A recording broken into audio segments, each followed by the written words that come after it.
Hello and welcome to another episode of the Uncommon Energy Podcast. On this week's episode, we're going to be talking about some of the new cards recently revealed from Blackbolt and White Flare, some pretty good ones as well.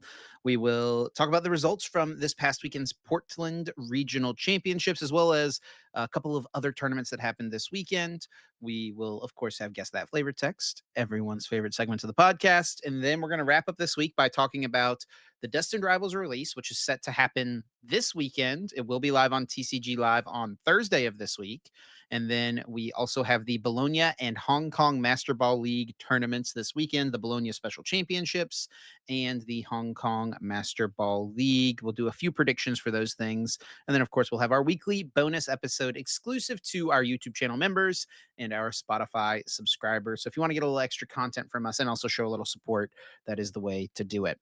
My name is Chip Ritchie. I'm joined here as always by my friend and co-host Azul GG, who did not go to Portland. Hello, Azul. How we doing? How's your week been?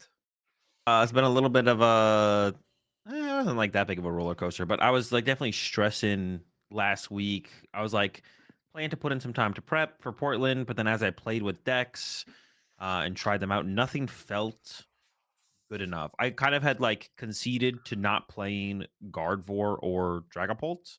And then I was like, okay, so my picks from there is like Zoroark or Joltik Box. I had some like innovations with Joltik Box I wanted to try out. And I actually really like where my Joltik Box list ended. I just wasn't that confident in it as a pick. Nothing was feeling great. There wasn't any deck where I was like, "Ooh, I really like this deck," even though I don't think it's that good of a play either. So on Thursday or Wednesday, Thursday, I decided not to go to Portland. Stayed back, just restreamed the event, and also restreamed the Indonesian Master Ball League as well. So that was good. It's good, some good restreams. I think I almost beat out the official stream on Twitch. I had like 900. They had like 1100, so I was close. Um, Confident going into next season. I'm going to be able to beat them out at the end of towards the end of the event, towards the final. So that's one of my goals still. On YouTube it's a little bit more difficult. I don't know where the YouTube stream ended. I had 2,000 viewers I think on YouTube in the finals, like over 2,000, 2,300, 22, 23. I don't know where the official stream was though. I didn't check that one. I only kept up with the Twitch numbers. That's going to be the first one. That's going to be the easier one to beat out the official stream on Twitch. So appreciate everyone who tuned into the watch parties, hung out, had fun. In the streams, it was a good time. Really enjoyed it. A lot of hype moments, a lot of throws and stuff like that. A lot of great plays as well. So that was a lot of fun. But yeah, that's the way my week went.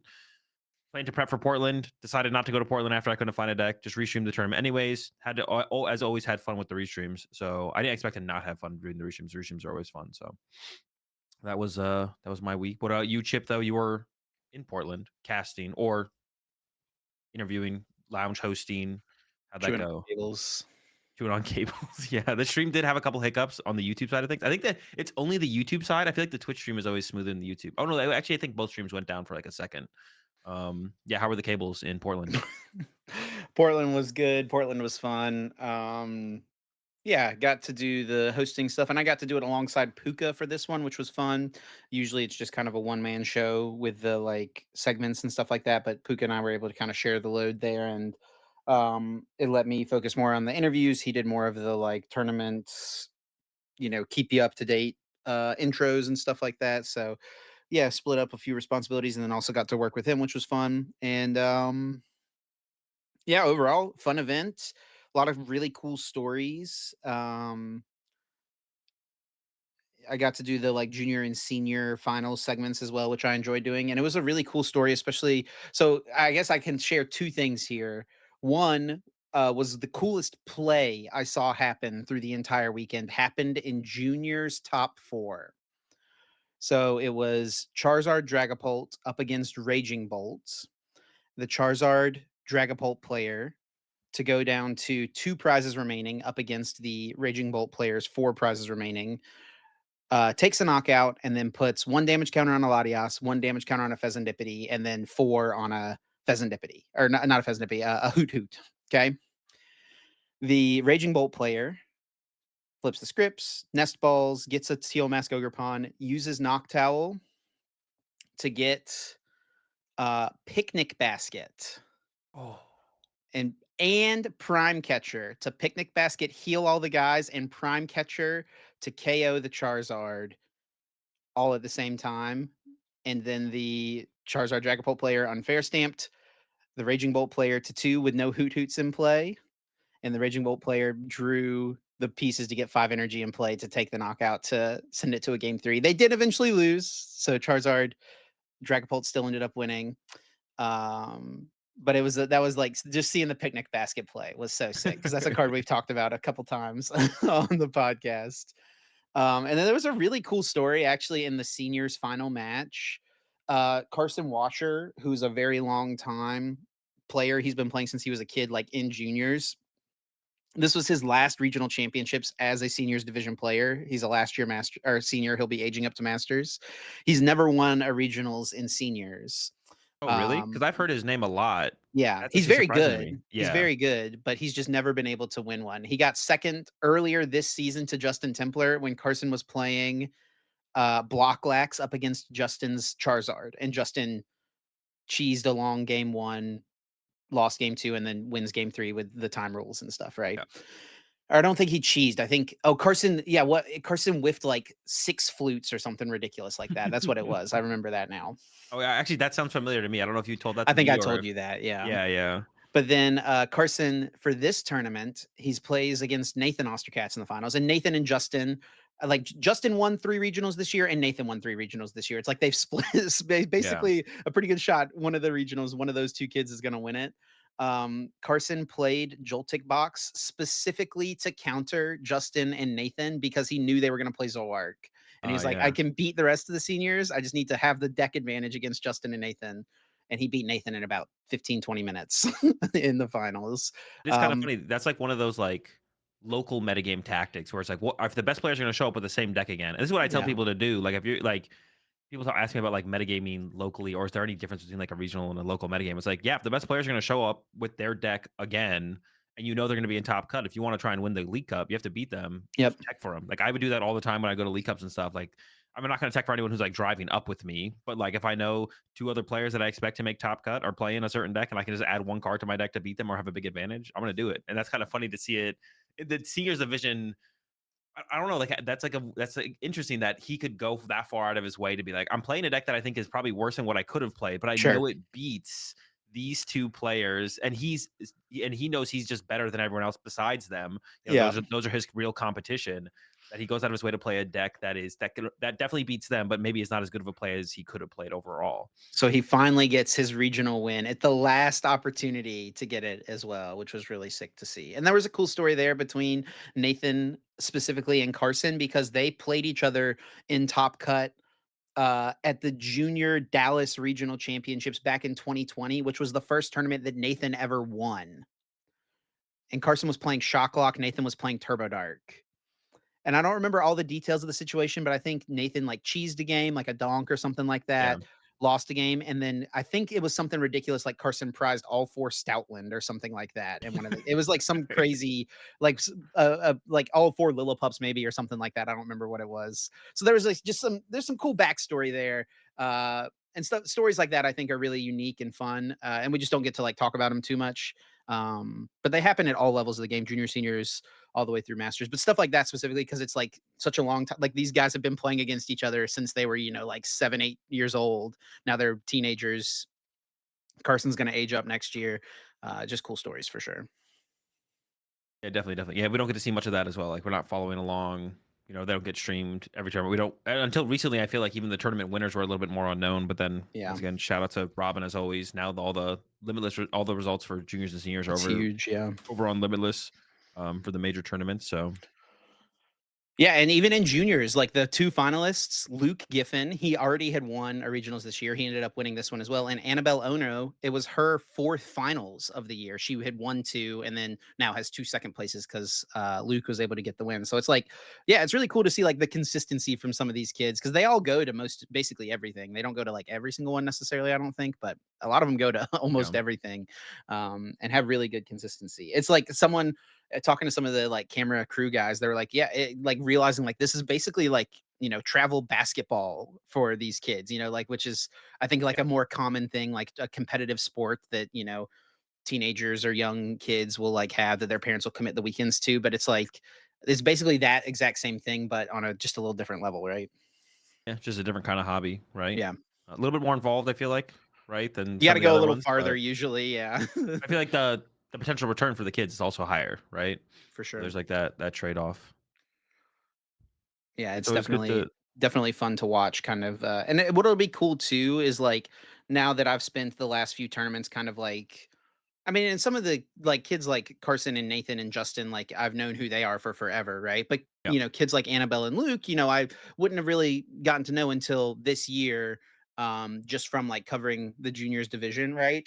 It'll be cool to like watch them continue to grow through the game, I feel like, right? And eventually becoming masters division player. I mean, because like there's a bunch of players now, first year masters that are doing really well this year, like Owen Dalgard, Benjamin Herbert, Is it Owen's first Sebastian season? Lashmet. Yeah, yeah. This is Owen's first year. He's a first year Oh, master. for some reason I thought it was second year. I'm pretty sure he's a first year. I mean, I believe you. I'm Is it pretty really sure he's a first Sebastian's? year. Is it Sebastian's first year too? I do think that's correct as well. I guess I could possibly be wrong, but I'm pretty sure that those are both first year masters. But it's just cool to see, like, Yeah. those are kids who've been having success for a long time and seeing it translate into masters as well. Like if they keep committing the time to it, um, it pays off for sure. Yeah, definitely, definitely. I said The it's like that'd be cool to see, and I feel like a lot of that. I don't know. I guess for me, like from like the general community standpoint, everyone knows about Gabriel Fernandez, right? And Right. like is following his story, but seeing more, being able to follow more of those stories, even when they aren't as noticeable as his performances, right? It'd still Yeah. be kind of cool to see, especially to see them progress through the divisions and see like how consistently they can achieve or what they can achieve from the juniors division all the way up to the masters division. Yeah. I think I'm wondering who did Bodie Robinson win a juniors IC? Do you know? Juniors. Because I think that will be a really cool story to like figure out who is going to be the first player to like win an IC in each division. It I'm doesn't not look like sure. Bodie got 2 second places in juniors, it looks like, according to Limitless. Um, but, like, I'm pretty sure Gabrielle won a juniors IC. I know Nathan won a juniors IC and has won seniors IC. So, like, it'll those that's something I'm looking forward to eventually seeing someone who's able to Yeah, do that. I know. Owen Cameraman won an IC as a junior, I think. I think Bodie and Benny went a lot back and forth that season. Is Benny the one who ended up with the IC Oh, yeah, wins? let me see. Benny Billinger. I don't know if he won one as a senior, though. He did win as a junior. He won an AIC and LAIC as a junior. He got second Oh, in EUIC as a senior. maybe not then. So he did not win one. He got one as a junior, did not get one as a senior. But yeah, I'm just waiting. It's gonna happen at some point. It's gonna be really cool. Yeah, definitely. Yeah. Um, I guess other than that, you've been watching any basketball, playoff basketball? Yeah. I mean, I've been keeping up on watching some of the games. It's honestly, I'm not. Maybe I feel like less invested in it than I normally am. Although last night's game was pretty sick. That was That a was a good close one. one, and it definitely feels like I don't know. If that felt like that feels like the I don't know. Like I feel like now they're just gonna lose. Like I feel like Timberwolves are gonna lose. They need to win that one. Yeah, Like and they needed just a little bit more from Edwards or Julius. Like literally just like a little bit more from either of them, and they just win that game. yeah, But if they're letting that one get away, then I don't have much hope for them, to be honest. It's still possible, obviously. I don't know how many times people have come back from a 3-1 down. It's not very often though. So I think I remember seeing a stat like 16 times total ever out of like yeah. hundreds. Like it's very rare, very rare. Although I guess I say that though, maybe I'm just kind of going off of that series. That series has been less interesting. The Knicks versus Pacers series has been pretty hype though. I feel It like has been, that one's dude. been more That interesting. I think it was last week. The game that happened, yeah, yeah, yeah, it was the night before Portland, the Knicks Pacers game where they sent it to overtime.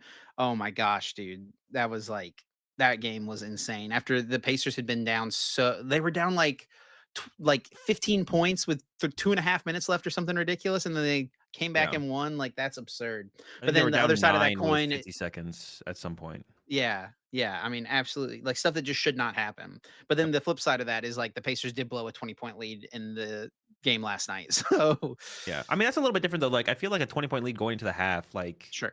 like if the team is just not shooting well in the first half, like statistically, it's going to come around. There's a whole nother half of the game to play. So that was like definitely a little bit less impressive than the overtime game. That one was definitely insane. But yeah, I'm more excited for that series than the other one. I mean, yeah, like the Thunder versus the Timberwolves yesterday was a pretty exciting game. But now I feel like it feels kind of deflating that the Timberwolves lost, and I feel like they're just going to get. If they don't lose the next one, they'll probably lose the one after that. I feel like I don't think we're going to Game 7. But I mean, Yeah. Timberwolves is also the team I want to win, but I've lost confidence. Yeah, I'm all in on the Pacers now, baby. they're they're winning is like exciting because I feel like they're definitely and they're like the big underdog. I feel like Oh out yeah, of the top four. for sure, for sure. All right, well, enough sports recap. Let's go ahead and get into the Pokemon trading card game. And starting off, we're gonna take a look at a few new cards that were revealed. Bit by bit, we're getting more cards from Blackbolt and White Flare, but they're still holding out on the Garbodor. What does the Garbodor do? We will never know. Actually, we will know eventually. Actually, we'll know not too long. Yeah, Um, I also feel like we haven't seen. I could be wrong on this correct. We haven't seen a ton of trainer cards yet, so I feel like that's there's true too. there That's a good could still point. be stuff. I'm not talking about N specifically, but like there is still some room for trainer cards. I hope there is. And we'll get into this more. I hope there's a trainer card that does something with fossils, some kind of fossil synergy card. But yeah, let's jump into these new cards. Yeah, because we did see a couple new trainers, and a couple new trainers were some fossil cards. Nothing really special here, just basic, typical fossil stuff. There's two of them, one for the plume fossil for Archon, one for the cover fossil for Tortuga. And normally you don't really pay too much attention to these cards. And actually, it's funny, whenever these first got revealed, I read the Caracosta and then didn't read anything else. Just didn't even bother. Went to sleep. Woke up the next day and I see Yeah. everyone talking about this turtle on the timeline. And that is because it has the attack Ancient Debris. 30 times this attack does 30 damage for each item card in your opponent's discard pile. Yeah, of course. So this is a throwback to the Trashalanche Garbodor, a stage 1 Pokemon as well. However, it didn't evolve from a fossil. And a big part with that is honestly, the Trubbish was pretty good, but also had a pretty good partner Garbodor to go with it. The Ability Lock Garbodor, one of the strongest cards ever in the game. Um, could be played alongside it. So you not only did you have item control, like your opponent doesn't want to put too many items in their discard pile because you have such an efficient stage 1 attacker that can one hit KO potentially anything if you put too many items in your discard pile. You also had the Garbotoxin Garbodor to go with it to slow your opponent down and shut off their abilities. So I don't think the turtle is going to have as big of an impact as Trashlanche Garbodor did on release, but I think people are definitely underselling it a little bit. I feel like more people are writing it off as not going to be very Yeah. good, as opposed to being like, okay, there's probably something here, and I think there's probably something here, and also like to go with it. This is doing 30 times instead of 20 times. Of course, the HP of Pokemon on average has increased, so it kind of makes sense. But this might be the first time that it feels like something has scaled up accurately with the power creep, at least on like uh initial take on my initial take. It seems like all right, 30 that could be enough to like keep up with the power creep. Um, Well, I mean, the big numbers to hit with Trashalanche Garbodor was usually 180, right? And that's 9 items in the discard pile. 9 items in the discard pile leads to 180. You could boost it with Choice Band. You also had um, a Field Blower. It was like kind of a yeah, pseudo way to boost it, right? Because tool cards were item cards. they So aren't that's anymore. another Yeah. hindrance to this card, right? The fact that tool cards are not items anymore. It doesn't count to this damage output. But if you had 9 items in the discard pile previously, that was 180 damage. That would knock out most relevant things in the format. Also hitting the number to KO Zoroark was a big deal as well. What was that? 210. That's And it what I was had. resistant to psychic as well. So you needed Was to it? have, I believe so. I feel like it wasn't, but you might be right. It Maybe not. Uh, Zork GX. was. Yeah, It you're was right. resistant to psychic. Yeah. So then, would you need 12? So Well, no, you you get a needed, choice band involved because it had the it was like uh so you 11 in needed choice band 10, or 10 in choice band. 10 10 in in choice a band was choice the number. band. Yeah, that was the sweet spot.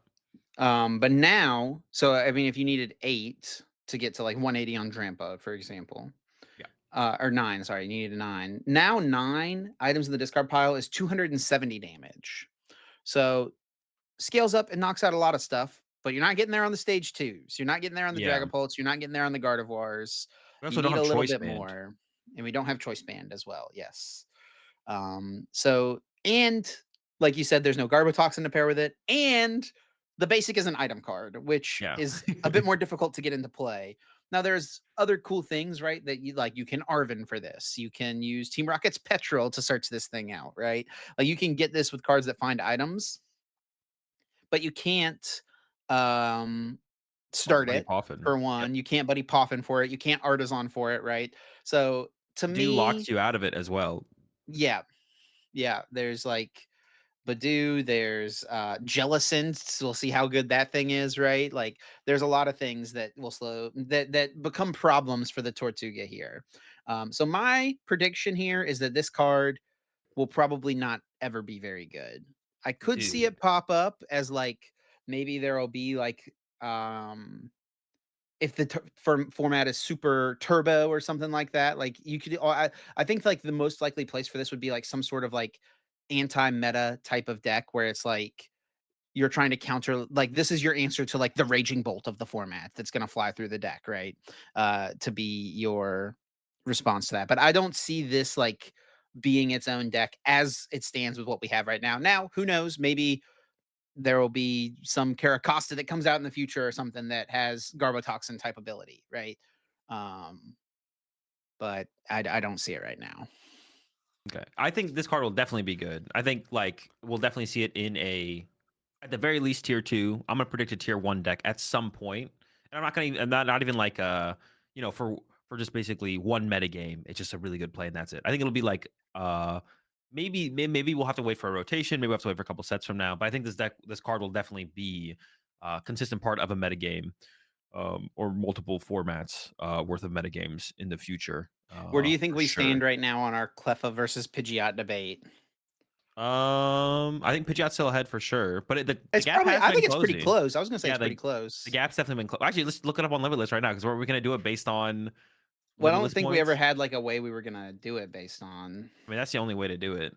We don't have a better way. Well, dude, or like we can count like whenever a card What is the whatever the because isn't there like a point score for cards that on Limitless? is there? I thought there was. There was like a That's a pretty long isn't page it like cash earned or something? Can you for a look at like card. There's like yeah. decks. Oh, dude, I thought there was something that you could actually use for this. Maybe I'm trolling. Let's see rankings. I mean, there's decks. I know for sure.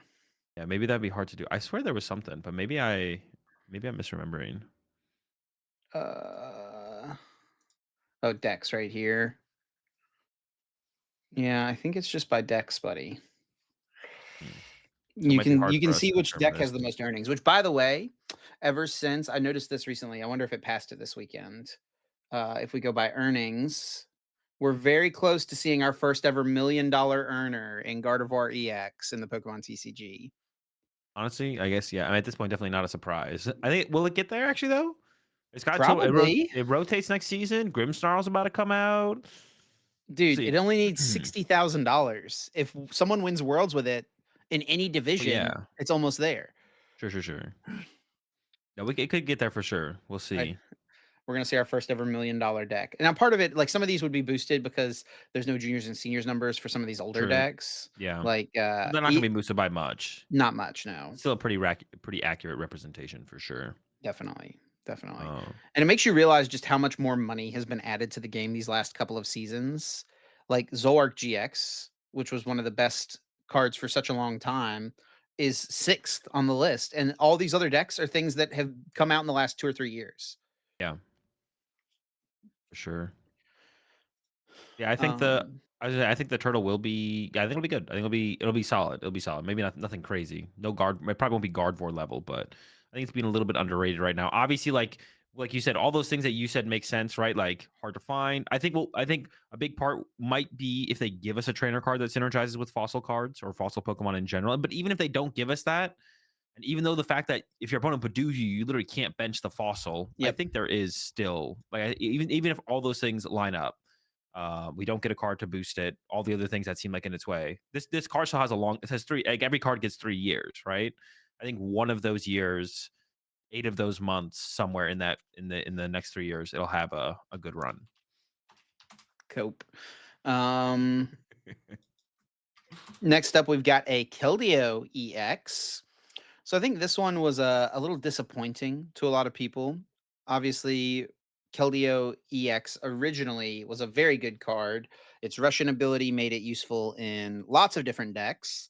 And this card was also a world champion card used by Jacob Van Wagner in his Archie's Blastoise deck to win the 2015 World Championships. I don't think we'll be seeing this Keldeo EX in any World Championship decks. 100, Uh 210 HP, basic water Pokemon, Gale Thrust 30 plus. That this Pokemon moved from the bench to the active, does 90 more damage. And for water and two colorless, Sonic Edge 120. This attack's damage isn't affected by any effects on your opponent's active Pokemon. You say that, but that is a shred attack, right? Sometimes shred attackers just make their way into decks as a one of. Like, and this could be the best shred attacker for a water deck.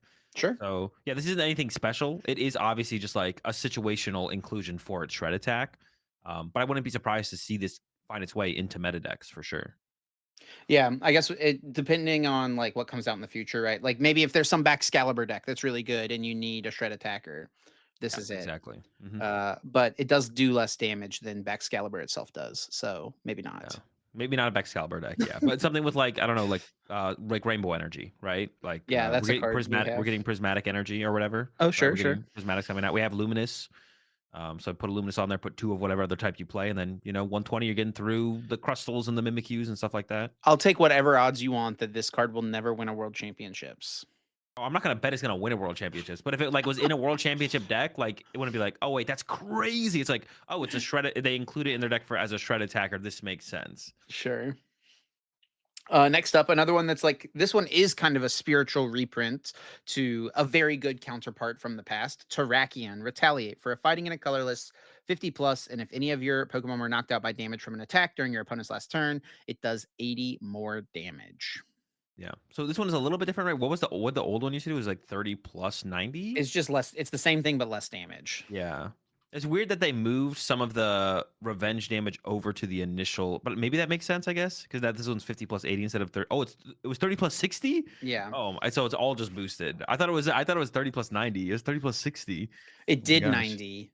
Yeah, It knocked 90 out total. Darkrai. Yeah. Once again, nothing crazy, just kind of a situational attacker. I mean, it was interesting back then for this Terrakion. Decks were built around this deck. As like the almost main attacker slash secondary attacker. There was like Yeah, but the that was solely because of how big Darkrai yeah, EX yeah. was in the meta. Yeah. And I don't think we'll see anything like that. I feel like in the current day and age, that doesn't really happen very much anymore. Which is probably a good thing because no one people are saying people look back on that as one of the worst formats in the Pokemon TCG's history. I think Darkrai Mewtwo format where Igor Costa won that World Championships. Now his deck was like pretty unique actually compared to what everyone else was playing, but overall Darkrai Mewtwo was like by far the BDIF. If you played anything else, you were trolling. Like it was pretty cringe times. Cringe times. John Roberts actually won nationals that year with the Kling Klang Groudon Kyogre deck.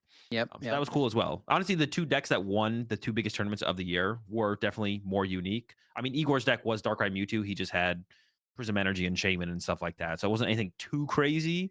It was kind of like a Darkrai Mewtwo deck that was teched for the mirror match more so than anything. But Yeah, with that Terrakion in there. yeah, there was a tracking. So that's what it'll be again, I think, is potentially like a tech card inclusion. Nothing crazy. Same thing like the Keldeo. It might find its way into a couple decks in the future. Then we've got the Archon and Archeops here. We'll just read the Archeops real quick. It is a stage 2 fossil Pokemon, so like it's got that working against it, right? Yeah. But ability is pretty good. Once during your turn, if this Pokemon's in the active spot, you may choose one of your opponent's evolved Pokemon and de-evolve it by putting the highest stage evolution card into your opponent's hand. So Yeah. usually this type of effect you have to use an attack to do, right? There's been the Espeon EX in the past. Obviously, we have Technical Machine Devolution, right? So there's some pretty cool things you could do. Pop an evolution back up, retreat this thing into an attacker, right? The problem is, of course, that it is that stage 2 on a fossil. Like that is like a big dude. What has it? Okay, I had this discussion with my chat. Has there ever been a good fossil deck? Not a deck that contains fossils, because there has Yeah. been some good decks that have contained fossils. Has there ever been actually like genuinely a good fossil deck? and I couldn't come up with one. People were throwing stuff out there, like there was the expanded Aerodactyl deck that I Yep, yep, know yep, yep. Drew Kennett played a lot. That deck wasn't good. There was the one that was played at Worlds the year that Henry won, I believe, with like it was a really cool deck. I actually really enjoyed playing that deck, but it wasn't good. Like, has there ever genuinely been a good fossil deck? I think the answer is no. No. Yeah, there's back in like the early 2000s, the fossils. And I know this is not what you need, but I'm just providing the context here. Yeah, yeah, yeah. Um, these early fossils did not give up a prize card when you knocked them out. So they were used in wall decks pretty regularly where like you would just push it like there I have decks built where there you play 4 root fossil, 4 mysterious fossil, 4 claw fossil. You just push them up while you're building up whatever your the big Wailord EX is the example here. Yeah. There's also a Polytoad EX deck in 2006 or something like that. So you just use these to like build up to whatever your attacker is going to be because they don't give up a prize card.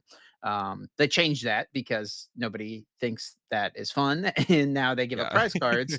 I guess they changed it probably here with like unidentified fossil, right? Yeah, it might have been. Yeah, I remember you showed me that deck. I didn't know that deck existed, the Whale Lord Vileplume Yeah, fossil deck. Yeah, but but that Bill yeah. Awesome, yeah, But definitely, yeah, definitely want to consider that. Like you said, it's not a fossil deck. It's just is abusing the fact that fossils don't give up prize cards. But yeah, I don't think genuinely, I don't think there's ever been a good fossil deck. yeah, And I think the turtle has the highest chance, right? The Tortuga here yeah. might be able to change the Now, there's obviously been good fossil Pokemon, right? yeah This Archeops was very good. Made it so people couldn't evolve. This Archeops we know was very good paired with Lugia, Lugia, yeah.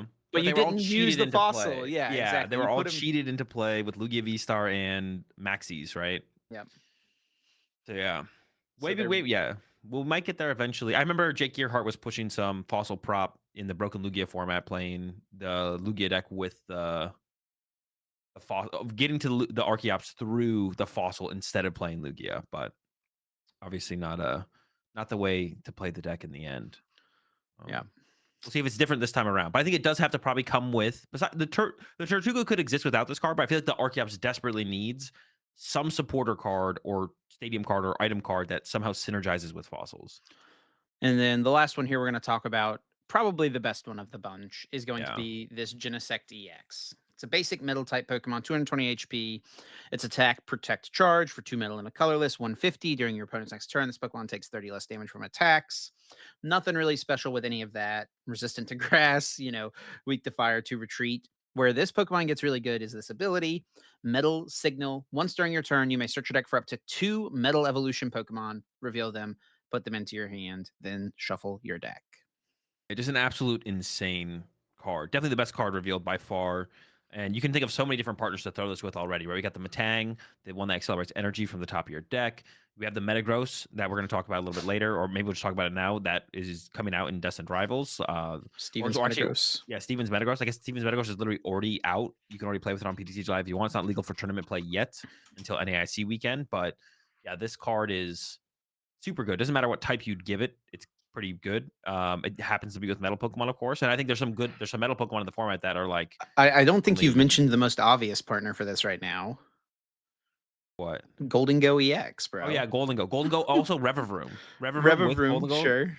Yeah, so any like metals of evolution deck that wants to play Revavroom with this as well is just going to be insane. Like I could see Genesect. Yeah, I built a Stevens Metagross Revavroom build, and it wasn't terrible, but it obviously wasn't on par with everything else we have in the metagame. But if you add this card to it, I don't know. There definitely could be something there. Yeah, this Genesect EX is absolutely absurd, and I'm excited to see what metal decks can come out of this.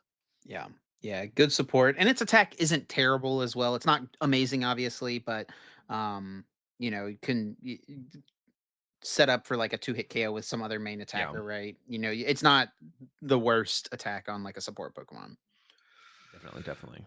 All right. Well, those are the new cards from Blackbolt and White Flare. We are patiently awaiting the reveal of Garbodor. Yeah, we'll see about that. Also, Garbodor waiting room. I'm more excited to see what the other trainer cards they throw at us because I feel like they haven't Sure. shown us too much. But yeah, I know the Garbodor is what people are, but we know it's not going to be Trashalanche now, right? We know it's not going to be Well, I never really thought it was going to be Trashalanche the because ability lock. Trashalanche wasn't a black and white era thing, Sure. Okay. Sure. Sure. True. right? True. Well, they did just give us Trashalanche though. They did. But So it's okay. like I don't know. They're mostly calling back to the older cards with these Yep. prints, right? So So that I mean, they would have to give us if they gave us ability lock arbiter back, they'd probably also have to give us tool scrapper, right? That would have to be something that comes with it. we got Ruffian, bro. Yeah, sure. Megaton Blower becomes the best ace spec. So you get one turn of abilities, but that one turn of abilities is so powerful. You win Yeah. every time. All right, well, let's take a look at the Portland Regional Championships that happened this past weekend. Now, before we talk about the results, there was a bit of like controversy around the event, some drama, a disqualification that took place. We're going to start off by talking about that. So, initially, when the standings got posted, it was set to be a 15-player top cut, asymmetrical cut.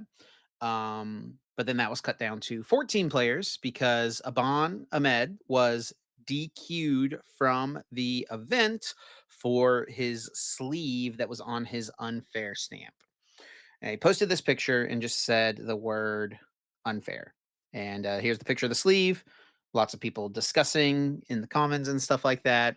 You can definitely see there's like a clear mark of some sort. I don't know if this is the top or Yeah. the bottom of the sleeve. It looks like the bottom, I Bottom, think. definitely bottom. Yeah, yeah. But yeah, there's this picture and yeah, unfair. And he was disqualified from the event for this sleeve. Yeah, I mean, we've heard about situations like this happening in the past. For some reason, whenever I hear about someone getting DQ'd for sleeves, I always think about the first tournament coming back from COVID at Salt Lake City where the player got DQ'd for top 8 for sleeves or something like that. I don't know why that always comes to my mind. But yeah, this is like not something new that has happened where people are getting disqualified for sleeves on deck checks, even maybe more specifically going into top cut. But obviously, it happens outside of that as well. And it's definitely one of those things where it's like I always hate the community's initial reaction to these things because like I was live streaming when this happened, and a bot even came into my chat and said what was happening. And of course, everyone's initial reaction was just like, "Oh, this is like ridiculous. It's super unfair. Like, why would you get DQ'd for a marked sleeve?" And it's like, all right, hold on. Now, I'm not saying, and like the immediate thing I said is, I'm not saying a bond is cheating, but I'm not gonna have a strong opinion on this without more information.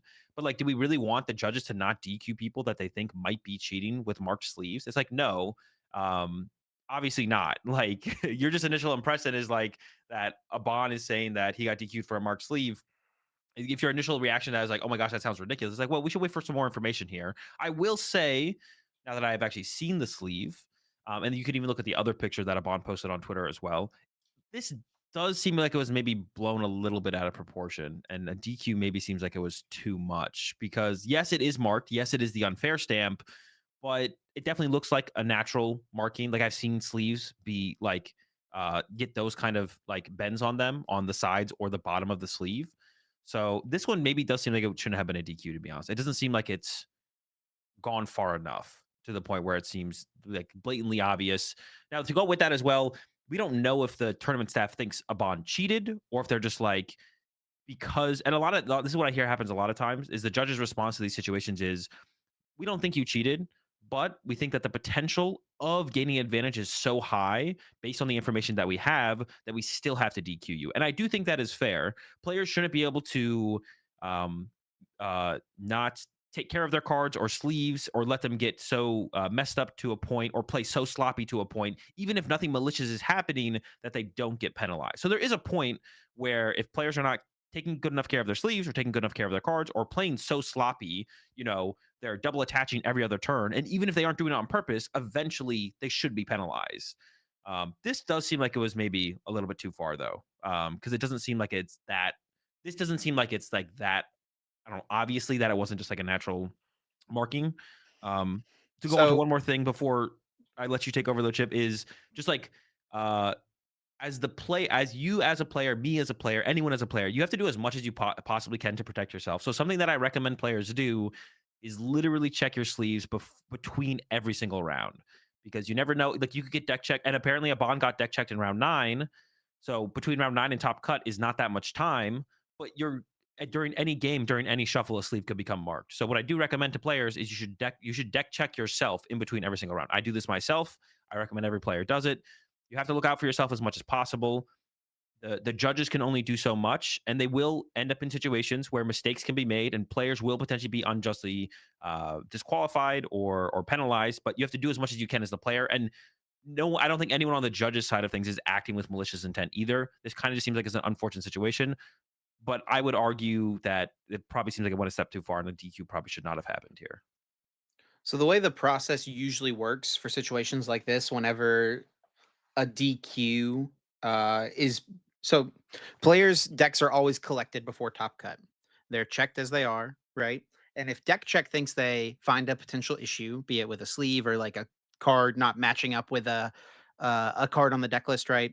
They bring in a head judge or assistant head judge someone like that has more decision making power when it comes to penalties and stuff like that, and inform them of what they have found usually.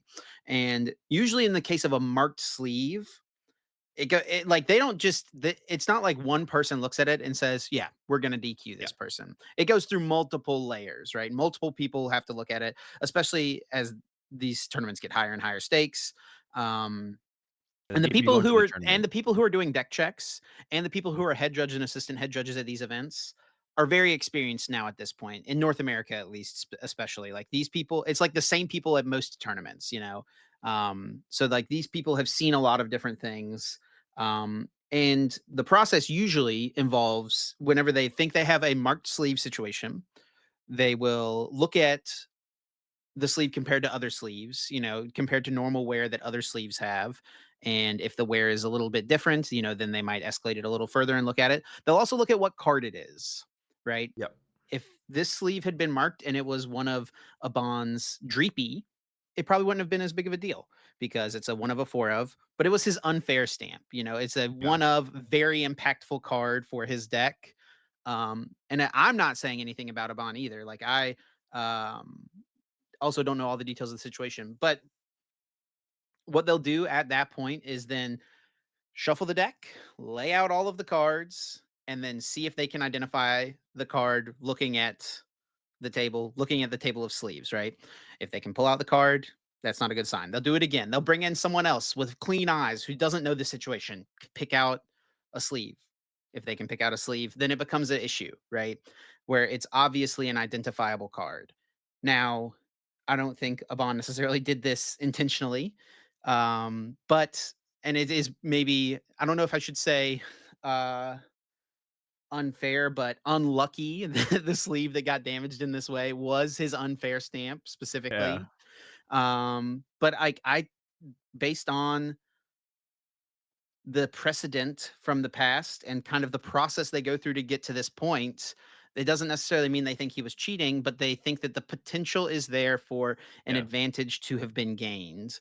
And that's something that they can't ignore at that point, Yeah. especially when it Yeah. gets to top cut. Now, if this had happened in Swiss rounds, maybe it's a game loss, right? Maybe it's a match loss, even potentially.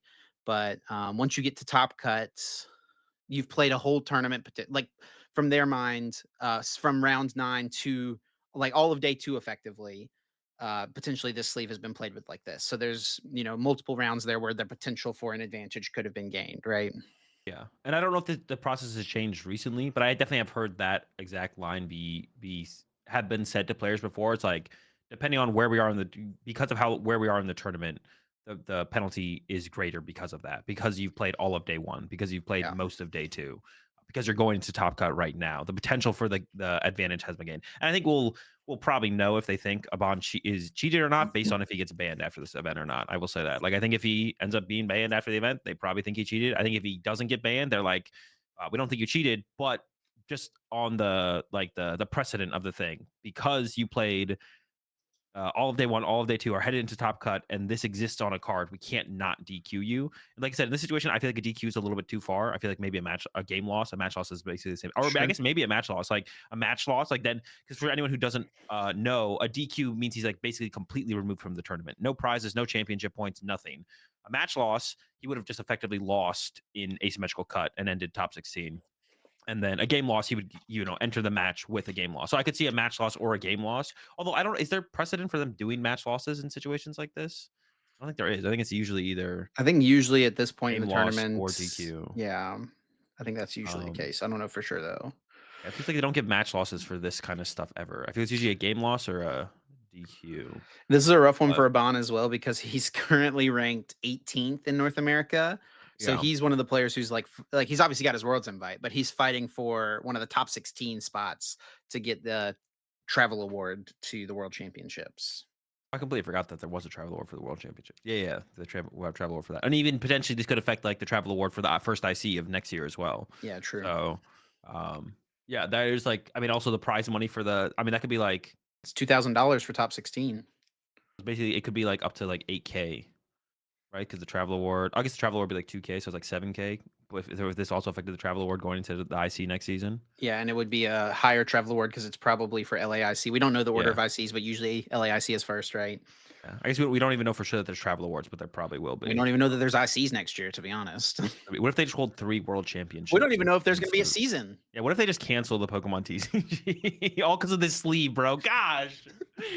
The Um, butterfly effect but of the yeah, I spin mean, sleeve.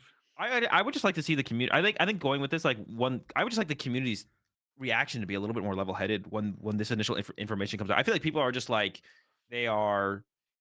I feel like this is the way people react with a lot of stuff in general. Though they're like not, I don't want to say program, but they're pre something to pick a side, to be either anti-judge, either no one cheats and the judges are always doing super harsh rulings, or everyone cheats and the judges get them every time. Like there's a lot of times we can like chill out, wait for the information, apply a little bit of nuance, and then form an opinion. But yeah, like the way like my chat reacted initially when we heard about this was like everyone was like, "Oh my gosh, this is ridiculous! This is super insane." But it's like, okay, hold on. If the judges genuinely thought a bond was cheating and had a marked sleeve, wouldn't we want the judges to like DQ someone they think is a cheater? It's like, let's slow down here a little bit and let's think about this from all angles. So yeah, I would like the community's response to be a little bit more nuanced in general, but I mean, I don't know if that'll ever happen.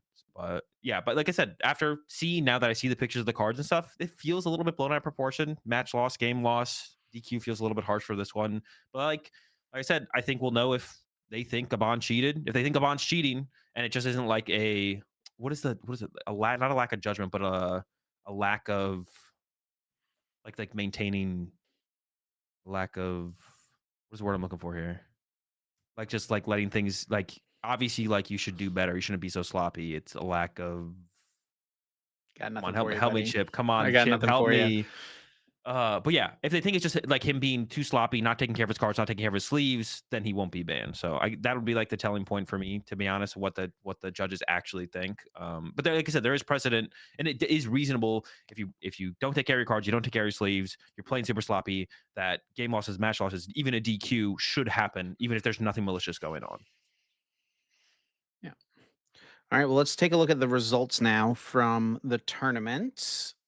Portland this weekend. I think to no surprise, Dragapult remains the most popular deck, and then Raging Bolt and Gardevoir were not too far behind. And honestly, or I guess they are pretty far behind Dragapult, but they're not too far Yeah. behind one another. They're very close between the second and third spot. Could definitely see it being either way, flip flopped if you know ran the same tournament in the same location next week or something like that. Yeah, right there. Gardevoir and Raging Bolt, basically what we expected. I was expecting Gardevoir to be over Raging Bolt though. So I guess like that's like the one thing I expected, but it's not like a shock to see them tied. Especially because like Milwaukee happened, Labella won, and then we haven't had a tournament in North America since then. And I think that's something that is kind of true. Like the region needs its own tournament before it evolves to the next part of the metagame. So like Europe's meta might be a step ahead of us because they saw Milwaukee. Well, like, but I guess yeah, and then Seville happened or something or other. But yeah, you basically need a tournament to happen in a region sometimes, unless there's like a massive time gap. But there really wasn't a huge time gap between Milwaukee and Portland, right? It was like what, 3 weeks, 4 weeks. So it wasn't a huge amount of time for things to have adjusted. And so that's not like a huge shock. And then Joltik Box still being up there. I guess maybe the biggest surprise in the metagame shift was Flareon making it all the way up to 7%. Golden Go dropping lower isn't a shock either, I don't think, down to Yeah. 7% itself. So yeah, I mean nothing wild in the percentages. Terrabox maintaining that 5 to 6 percentage as well. And then when we look at day two, Flareon stays, even more popular, and Terrabox does pretty well converting from day one to day two as well. Noctowl engine decks on the rise, it seems. Yeah, definitely. A little bit there. And let's go take a look at just the conversion rates. Yeah. Actually, from the day one. Yeah. And this is I think is like the better thing to look at. No, click on the Espathra. keep it on day one. Yeah, so I guess no 100% convert rate decks, but was it half of the was it players playing as Pathra? One I made don't day know. You two? made me click away. Well, now I 2 want to players know. playing as Pathra, 1 made Yeah. day 2. Let's All right. get it. Shout out Jose Luis Sanchez. Is it I was gonna say, yeah, is it the Frostlass Monkey Dory build? Yeah.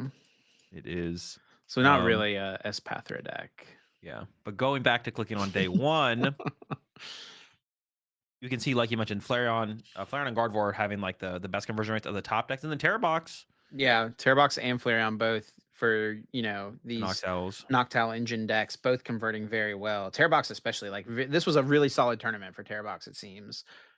Yeah, I think things are lining up. Besides, I think the Gardevoir matchup is like slightly unfavored, maybe 50-50. Well, I think it's bad But if they play obviously, unfair stamp, right? Michael no one does Davidson and that Henry anymore. Chow played Seeker Box, which that's better, right, for you, but they played Rabska, which is bad for you as well. Yeah, yeah. The Rapska's tough. I mean, that's about as bad as it gets for sure. Yeah. And then from there, I guess we can jump into the standings, the results here. Yeah. We can start by talking about Gardevoir with Rabska, which was not only it was not just the deck that won the whole tournament, but also got second place, the exact same 60. Michael Davidson taking it down, Henry Chow getting second with some more new innovations on the Gardevoir deck. Yep, so there's no Badoo in this list. It's heavy into TM Evo. Of course, got the Very Seeker heavy. Box, which is Henry Chow's patented card now at this point. And yeah, the big standout, I think, obviously, is that 1/1 Rabska line. Spherical Shield, prevent all damage from and effects of attacks done to your by your opponent's Pokemon done to your benched Pokemon. So Yeah. it'll protect you against Dragapult, which I think Dragapult was already a pretty good matchup, but it's kind of like just another thing you can have in the matchup, another tool. But pretty good against like Inzork, which is a bad matchup for Gardevoir on paper. I actually asked Henry about this in one of the interviews. I said something about the Inzork matchup, and he's like, "There, it's probably still bad for Gardevoir, but Yeah. definitely like much closer with the Rabska versus not having it." Yeah, definitely. And I think Henry gave a lot of props to uh, William Azevedo and Pedro Petrucci for basically inspiring him to Yeah. like re-look into the TM Evo build. And this is quite a bit different than the build that they played in Santiago last week. And of course, the Rabska is a big standout. But even then, like, there's only 2 Arvin in this build, 3 TM Evo. So trying to play through the TM Evo off of like research draw and Iono draw more so than just having the Arvin in the opening hand. And I think another big standout was like continue to cut back on like the Pokemon search. Only 2 Nest Ball, 1 Poffin, at least the basic Pokemon search.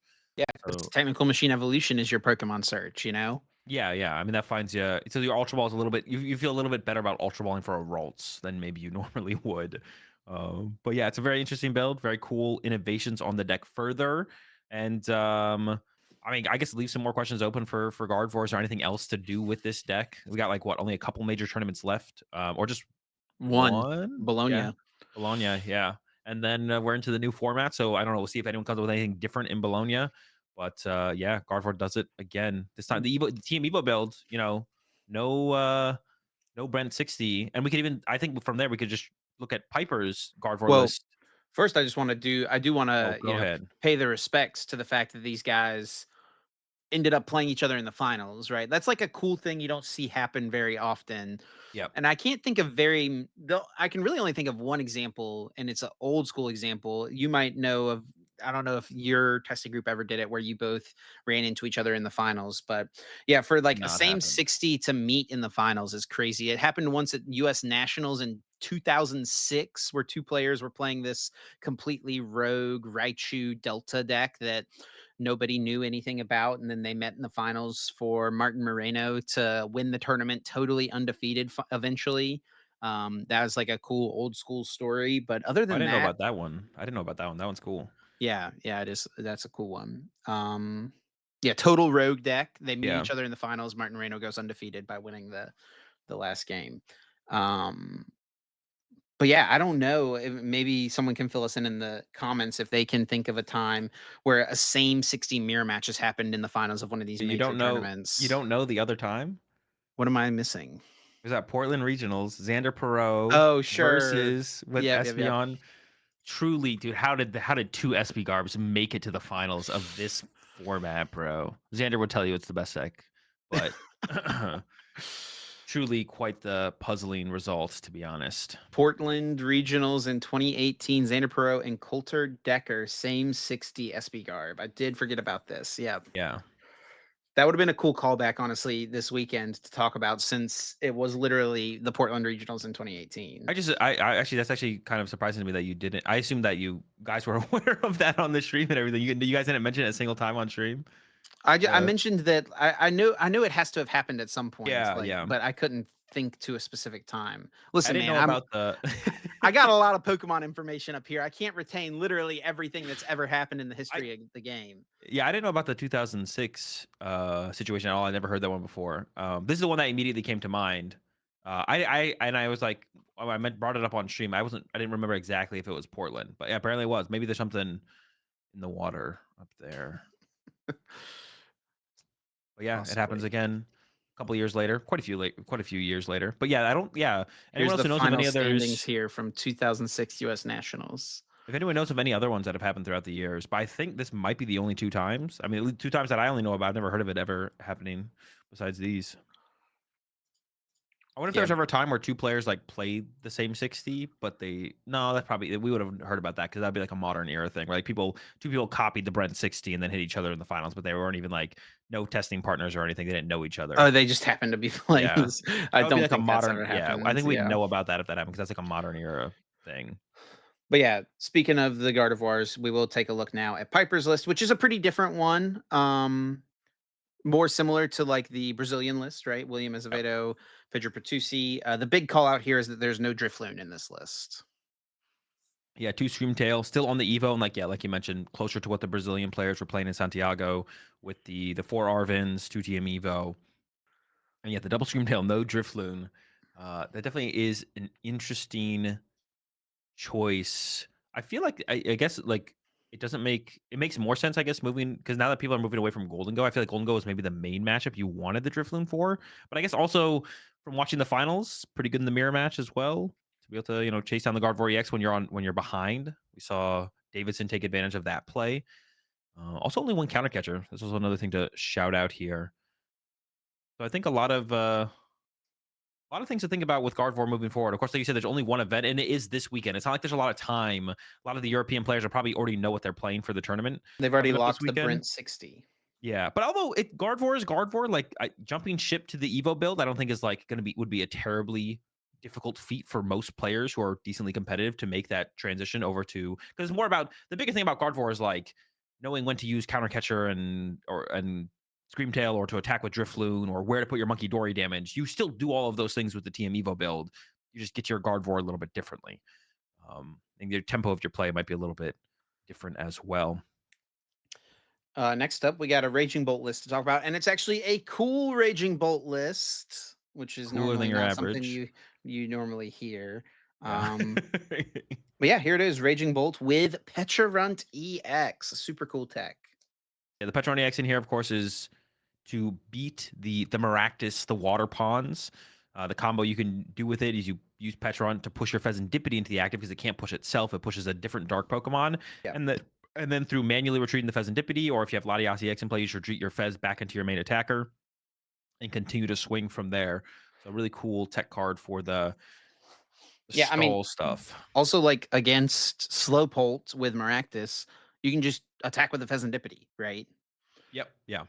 It's like the same as Baby Bolt.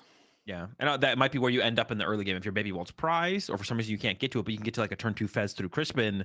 Yeah, you can just be Fezzing the whole game all the way through. So, anyways, I started Pheasant. And this list in general has some other stuff outside of that. Counter Catcher as like the third gust effect. Yeah. 3 Night Treacher, no energy retrieval. A little bit heavier on the grass. We've seen 5 and 6 be the place where most people land. Double disruption cards. The Judge for the early game potential. Iona for the late game potential. No Palpad in this list is kind of a big call out. Yeah. But that's where the third gust goes. Either you play like second boss, counter catcher, or Palpad to become second boss. And if you played like some people we saw playing Turo as their answer to the Maractus water pond shenanigans, but you wouldn't play. Another reason to not play Palpad is you're not playing the Turo because you have the Petron here. Then also played the Ursaluna, which I think was actually a pretty good inclusion because it did feel like Terrapagos decks specifically, the Crown Opal can be a way to get back into the prize trade against Raging Bolts that stuff like Flareon and Terra Box can take advantage of. So I think that Ursulune was a pretty good shout going into this weekend, to be honest. So I like that inclusion. Also, just it's never bad. Like Ursulune is like one of those cards like Iron Bundle. It's like if you can fit it in your deck, you'll always play it. But like not every deck it makes sense to play the Ursulune or Iron Bundle over other cards. But if you can do it, you will do it. We got Caleb Rogerson on a Terra Box list. This is the same 60. I think Rahul also played to get a top 32 finish. Yeah, and nothing. I mean, nothing crazy as far as the build goes. Has the Briar in here? I feel like that's been the new innovation in the decks recently. We saw that in Daichi's build from Melbourne. But besides that, yeah, it's Terra Box. Yep. The Judge, I guess, is a standout card right there. Being a little bit disruptive against other Owl decks is like really, really nice. Take away their Noctowls. Speaking of the other Owl decks, we got a pair of Flareons here. So this one's got the Umbreon EX from Taylor Wallen, and this one from Owen Dalgard. A little bit more straightforward, what we expect to kind of see. Yeah, I believe also. I think this is Dalgard's third top cut in a row. I think so. 3 top 8s in a row from Owen. Definitely impressive. We may as well take a look at the Connor's Flareon box as well. Now that we're talking Flareon box, I'm not sure what Connor Oh, had yeah. compared to the other two. Yeah. Is this literally the exact same 60 as Owen Dalgar? Has the trumpet? I don't know if Owen played the trumpet, but we did actually see that come up. We saw Taylor versus Connor in top 16, and the trumpet was actually like a pretty impactful card. I mean, Taylor did end up being Connor in the end, but the trumpet was like a pretty big, like the potential of the trumpet was a pretty big deal. Yeah, I mean, that card is like just like item-based energy acceleration is just broken, right? Yeah, honestly, like watching the games play out, it felt like a second sparkling crystal. Yeah. Like it was like, oh yeah, this just goes to an EV for +1 energy, then you crisp for 2, and you're attacking with an EV like you would through crystal. So I had played with EV boxes in the past with trumpet, and then I'd cut it from like the more recent builds, or I'd been just copying lists with the more recent builds. But honestly, it makes me kind of question why I ever didn't play the trumpet in the deck because it looks Connor made it look like it was like the most important card in the deck. Watching that set play out. And then, yeah, from there, I guess let's look at Kelly White's tier box as well, since we Yep. just talked about Caleb's. Nothing too crazy here. No Briar actually. No Briar. We got the Badoo in there. Honestly, the Briar seems super good Yeah. right now. It's super good against Raging Bolt, super good against Joltik Box. Pretty high impact card right now, so I'm kind of surprised to not see the Briar. I don't hate the Badoo. The Badoo, I mean, Badoo is literally one of those cards as well. Like I just mentioned, like the Iron Bond and like the Ursaluna. It's like if you can fit it in the deck, you should play it because it's just kind of a good card. Obviously, not every deck plays Badoo, but every deck would like to play Badoo. And then let's run through these Dragapults real quick, and then we'll talk about the real hero of Top Cut after that. Yeah, Joseph Mousehead with the straight Pult build. yeah, 4 Luminous Energy, pretty close to I think the build from actually this might be the exact same 60 from Alberto from last weekend. The two Brocks, 2 It Jack. is the same 60. Yeah, 4 Luminous. So yeah, the same 60 that Alberto played just last weekend. And one thing I will say about Paul in general, there's still 4 in top cut, which is like, all right, whatever. It is the most played deck by far, but I don't think Paul was ever winning this tournament. Like all the Guardians in cut, all the Flareon box in cut as well. I feel like that's what really like prevented Paul from ever having a chance. Is like there's a lot of Flareon box in cut, and it did pretty well overall. And then we got a Dominic Viola with a Dustnor build. Dominic started 9-0 at the Yep. tournament and then lost 2 in a row. So kind of like a scary spot to be in where it's Yeah. like I win 9 in a row to start the tournament. I just need Feeling good. feeling good, and then you lose 2 and you're like, "Oh my gosh, I'm not going to make cut at this tournament." It does sneak in there. And John Eng looking for the back-to-back, did not quite get there though. No, yeah, it did win Portland last year. Got super lucky against me in top 8, bro. Egregious, but What did also a you little play? short here. Charizard. Tina Charizard. Okay. Versus Charizard. Yeah, not quite able to replicate that success, but still top 16 is solid. I saw John tweet out on Twitter. It feels like which is like a good thing as a competitor. He's always disappointed in his current season run. And that was the sentiments I got from one of his tweets post tournament. Yeah. Not able to pull together. I think I got a couple couple top cuts, but hasn't had like a deep run this season yet, I don't think. He's upset with himself, but he's currently ranked 14th in the US, so Yeah, but no dubs. Where the dubs at, John? Come on. holds himself to a higher standard. Yeah, which you love to see. You love to see from the competitors out there. And then Um, finally, here's Sebastian Lachmet with the Pidgeot build, similar to what he ran, I think, in Milwaukee, right? He yeah. and Karis Jones both played that, and yeah, on the same 60 again for this one. Yeah, and I'm super intrigued by this build. Honestly, I did a lot of thinking, very little playing about Pult and like what is the best way to play it. And I really liked the idea of the Pidgeot in it. We haven't seen too many other people like pick up on trying this build out. I'd actually be really curious to see what it looks like with Neo Upper Energy, though. I feel like this is like the build to play the Neo Upper Energy in because you can find it so consistently, but still rocking the unfair stamp in here. But it's another really cool build. Man, there's just so much like it's really cool to see like the not continued innovation from decks. I mean, we are seeing the continued innovation of the meta and then also the decks. Of course, if we go on too much longer, how long until 100% of the metagame is just Gardevoir? Maybe we don't want to go on too much longer. Maybe it's a good thing a new set is coming out. We don't want to see the end game of this metagame or of Yeah. this format. Yeah, this format feels really good for sure. And I Yeah, think I I'm saw really enjoying it. someone was I assume it was probably Jake posted something about that sentiment. Yeah. We can maybe talk about hang on. And while I look for that real quick, let's talk about the real hero of Top Cut, Ray Yes. Chin with her Toad Scroll EX deck. Now, I can't remember a time where someone showed up with like a totally unknown deck and like made top cut with it. It's been Yeah. a minute since like something that like this is like not a thing on anyone's radar. Nobody was talking about Toad Scroll EX before this tournament. And Ray Chin rolls up and makes top cut with it. Super cool. Yeah, definitely sick to see. And honestly, when you like think about it's like matchup spread, it does seem like it's like okay into like you're probably favored against Pult. Gardevoir is probably unfavored, and we saw Ray on stream versus Miloslav, and it was a close set. And then I believe did lose to a Gardevoir in top cut as well. No, lost Um, to Rogerson in top cut. okay, my mistake. Lost to that. Also seems like a Terra Box seems tough as well because you don't have a way to deal with Pikachu's Yeah, ability at all. I mean, you could Badoo it for a turn. Like Iono plus Badoo, honestly, is a decent answer. Um, but yeah, honestly, and I think one of the things I like about this deck the most, and something that I think is just kind of good right now because not many decks are doing it, is just being aggressive and taking a knockout on the first turn, going second. Basically, no decks do that. Raging Bolt sometimes does it, but they don't care if they don't do it if the deck's not built to do that anymore. yeah, not But like it this used to be. but this deck's pretty good at it, and we saw that. We saw Ray do that on stream against Miloslav, and yeah, I mean, there definitely could be something here. Like this is like a deck that people would label like a meme deck that has like, I mean, ever since what's it called, Toad Scroll plus Ogerpon has been a combo. People have played it, but not in like any competitive sense, like you said. Like no one was thinking about this deck as like a meta pick or a deck to play at the tournament for No, sure. yeah. So it's definitely one of those things where it'd be like, it would be cool to see where this deck could go. Because honestly, going into the next format, I don't think this gets that much worse. If anything, it might get better because Grimmsnarl seems like a big contender in the format. So True. maybe the deck is just get even better next format. Who knows?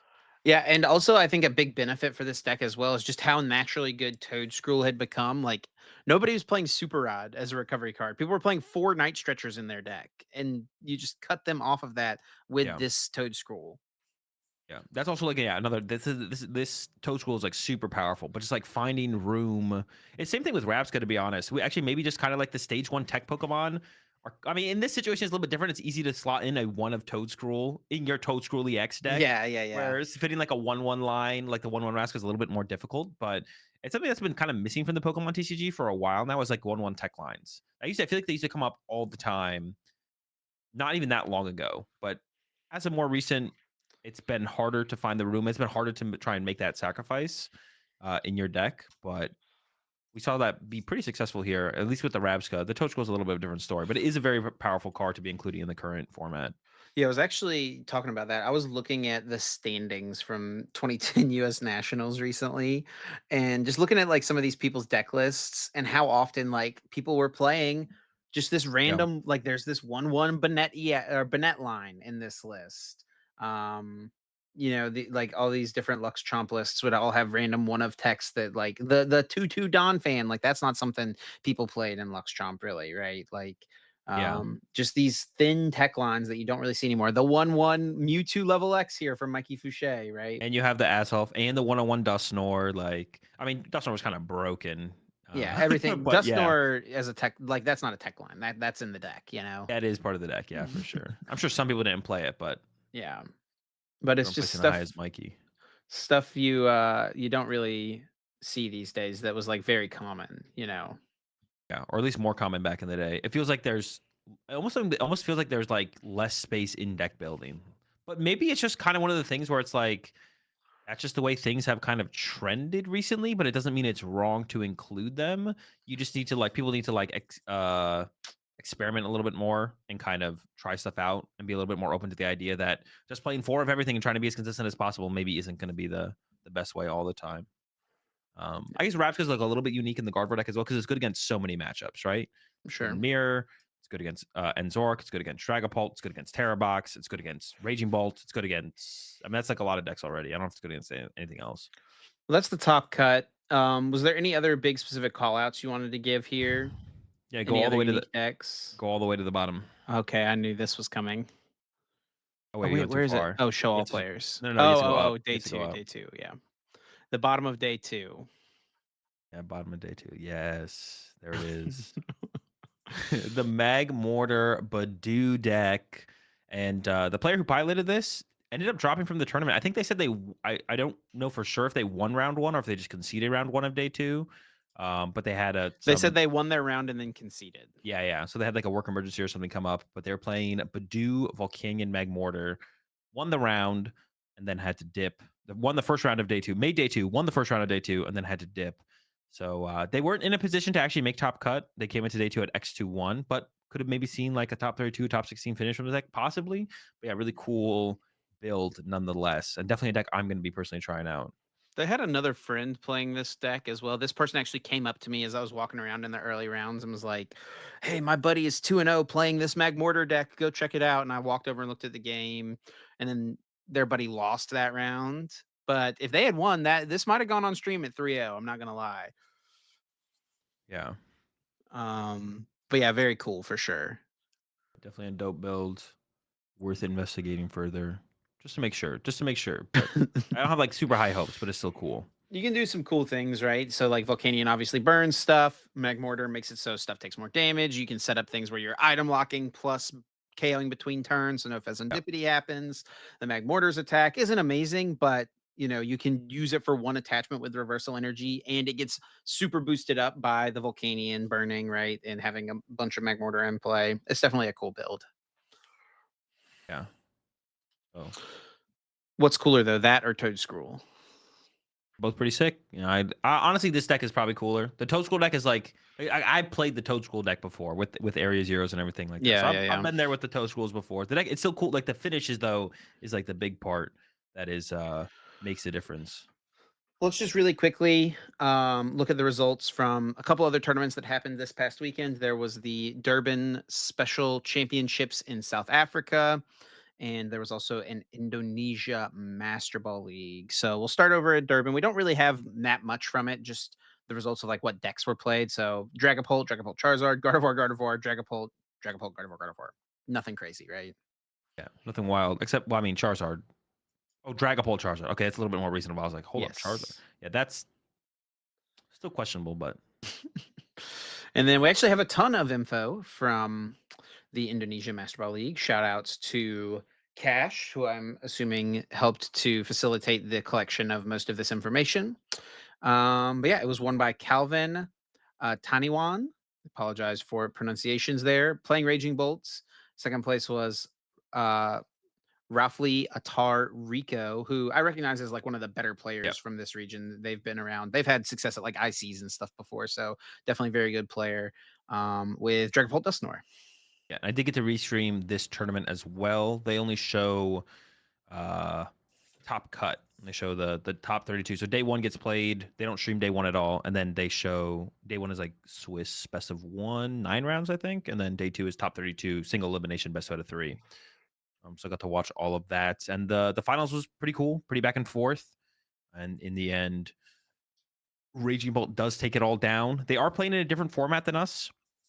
They're kind of playing in like a somewhat between format between where we are and Destined Rivals, but they don't have a ton of stuff legal. It's just Marnie's cards, Steven's cards, Shaman, and Crustle, and Yen Mega EX. So it's not even all of Heatwave that got released in Japan. There's no Ethan's cards legal. Um, so yeah, they're like in a weird in between format. But the Grimsnarl was legal and did make top cut as well. Yeah, top four, it looks like. Yeah. So that is definitely cool. Other than that, there's kind of the stuff you expect to see. Some more um, Raging Bolts, Joltik Box. I guess there's a Charizard list here. David Daratan, Yeah. another pretty good player from the region. Azul, we were actually talking about this before. David and Azul played each other in the finals of the Players' Cup that you won, Yeah. where Azul had to fight back through the losers bracket, and they did best of 5 for the grand finals. And Azul was playing Urshifu, and David was playing Pikachu Zekrom. And Pikachu Zekrom, he had no Mewtwo. Pikachu Zekrom does not have a way to really beat Urshifu, or maybe he did have Mewtwo, and you had I like the think he Mimikyu did. or something. I played Like, all the I had all the techs. My yeah, my list yeah. was like literally every one reset stamp. Like it was literally every tech card you could possibly play. But basically, that was one of the Um, worst matches I've ever casted because Azul had to win in the losers in the he had to in the grand. I don't from remember how it losers. technically works. He wins S- in winners finals and then bracket reset to Well, we go to the losers. I grand don't finals, but whatever it is. He because had I to win came 2 from best of losers, 5s. yeah. He had to win 2 best of 5s pretty much, and he 6-0'd David because the matchup was just like impossible.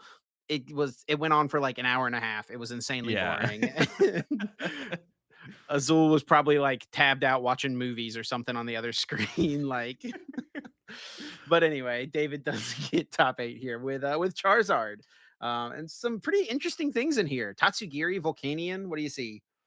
Yeah, the Tatsugiri, the Volcanion.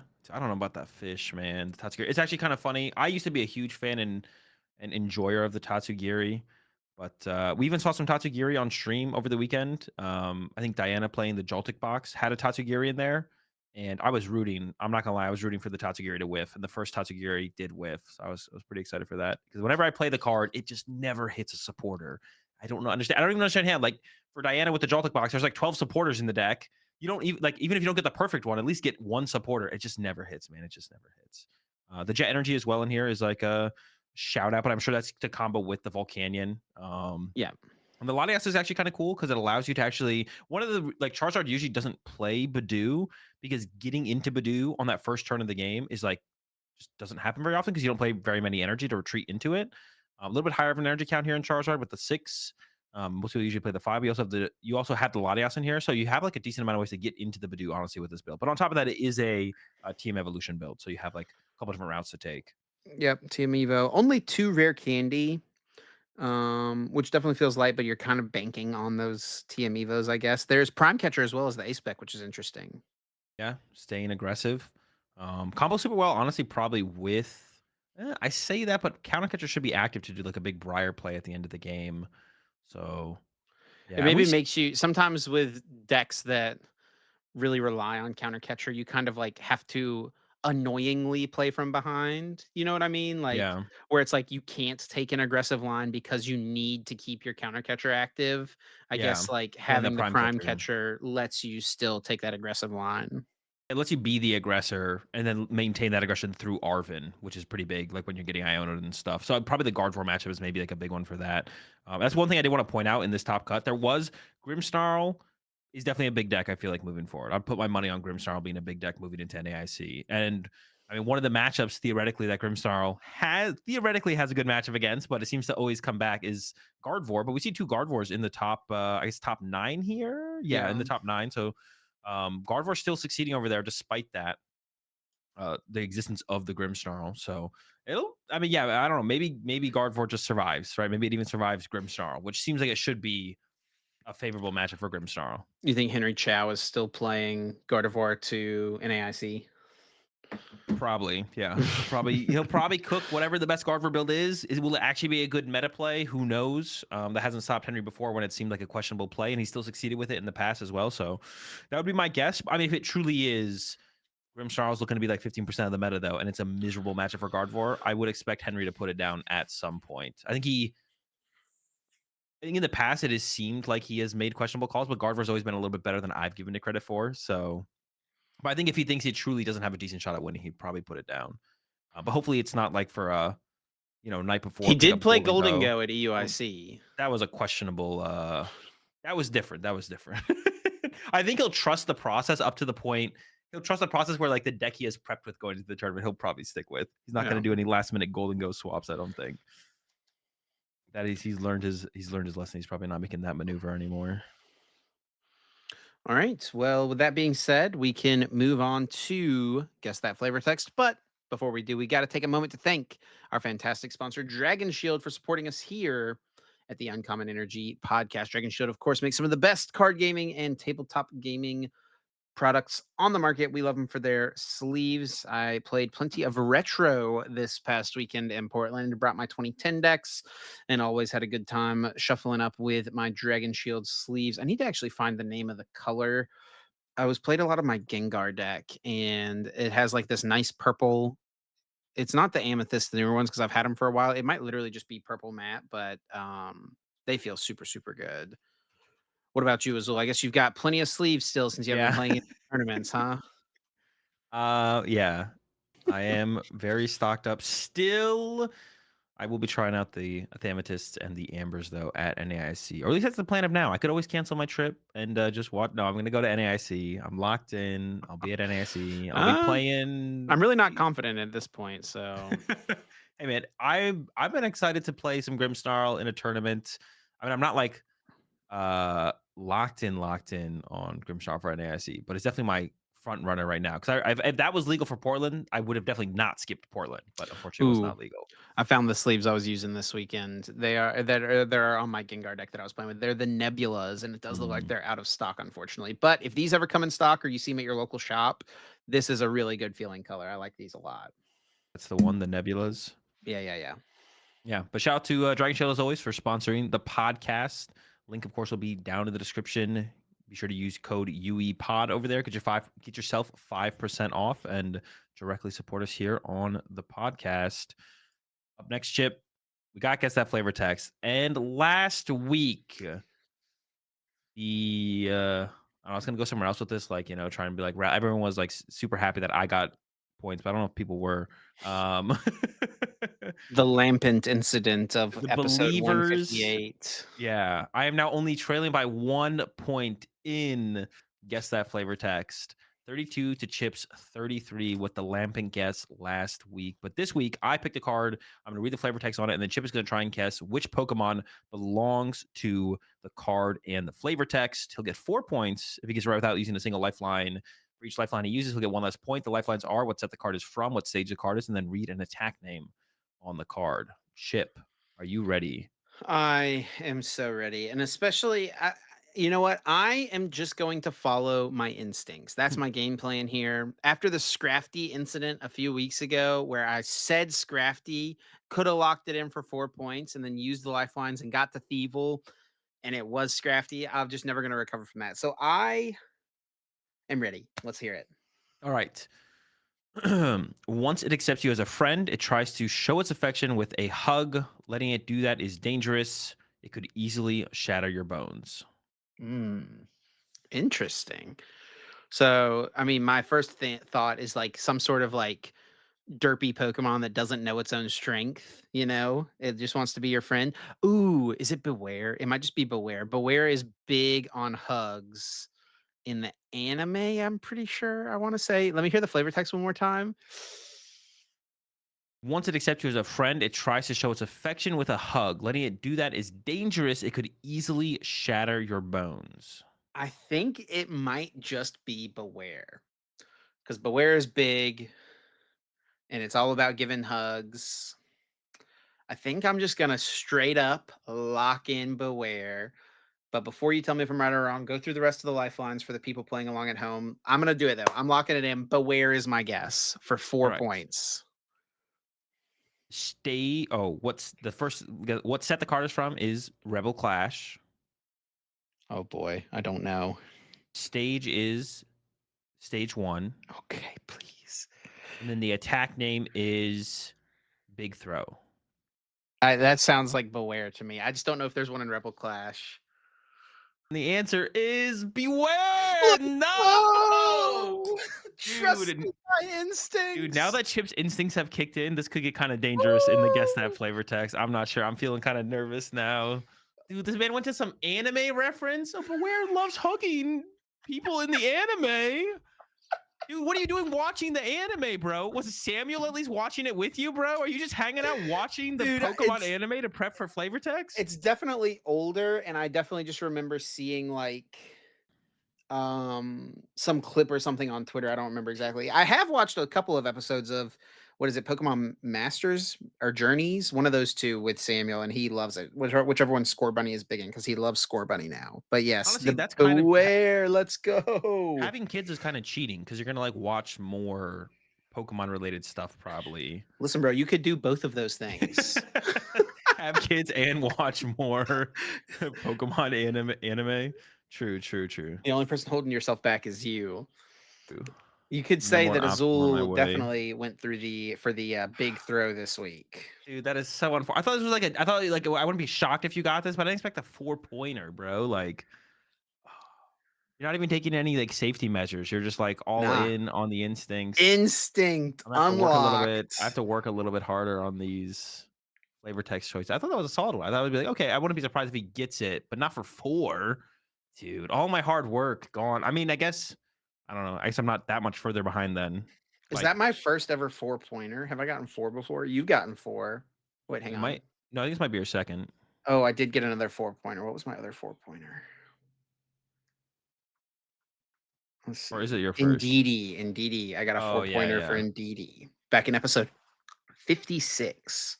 And all right. Well, we got the new set coming out this week. I don't think there's any Bewares in Destined Rivals. But a lot of new cards are going to get released. And honestly, the biggest question for this set, and honestly, the last couple sets, but I will say, I don't know if this is technically a bad thing because last couple sets there hasn't been like a massive impact on the format on the metagame. This set doesn't look any different, to be honest. But I do question if that's like a bad thing. I don't necessarily think it is. If there is some kind of like power, we're trying to maintain a certain power level in the Pokemon TCG. If that's what the game designers are going for, or a little bit of a power level reset, even I don't think it's a bad thing till next rotation hits and we kind of like lose guard for and stuff like that. But I think the big tell for that will be Mega Pokemon. So we have to hold out and see what does the game feel like when Mega Pokemon release. But going into this set, honestly, besides Grimmsnarl, is there going to really be that big of a shakeup? I mean, I think any of these evolving decks get a lot stronger. Like, I think Dragapult gets a lot stronger just because of Shaman. And it's not necessarily because it will play Shaman, but just the fact that Shaman exists, it could play the Shaman, right? But like it maybe just makes people think twice about how they build their lists. Like, oh, is this baby Raging Bolt even worth including anymore if my opponent is just going to most of the time have Shaman? You know, those type of things. So yeah, I mean, Grimmsnarl I think is probably number one, but Shaman is right there number two for like impactful cards from the set. And then there's still some more stuff that like I think there is to be seen. You know, maybe something can happen with some of the Ethan's stuff potentially, Cynthia's Garchomp as well. Like, you know, we'll just kind of see what happens as more people get their hands on the cards and what people are able to come up with. That's cool.